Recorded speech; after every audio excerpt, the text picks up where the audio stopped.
আহ, এই বিকেলে ঘুম থেকে উঠেছে, ঘুম থেকে উঠেই চোখের সামনে গরম গরম সিঙ্গারা আর সস। মেয়ে বিকেলে বাইরে গেছিল, নিয়ে এসে হাজির। ঘুম থেকে উঠে বসেই শুরু করে দিলাম খেতে। গরম গরম সিঙ্গারা সেই টেস্ট। মেয়ে সামনে বসে দেখছে যে আমি খাচ্ছি। মেয়েকে আবার জিজ্ঞেস করলাম, তুই খাবি? মেয়ে কিন্তু খাবে, কিন্তু যেহেতু ক্যামেরার সামনে আসবে না তাই ও খাবে না। আমি বললাম খা, বলছে না খাবো না, তুমি খাও।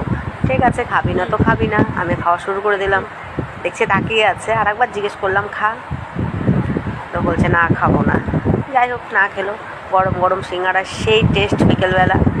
বিকেলবেলা ঘুম থেকে ওঠার পরে সামনে যদি গরম গরম সিঙ্গারা, চপ, কচুরি থাকে, ও সেই বিকেলটা জমে যায়। দারুণ খেলাম, দারুণ টেস্ট। এদিকে বাইরে হালকা হালকা করে মেঘ ডাকছে। দারুণ দারুণ, বিকেলটা জাস্ট জমে গেল।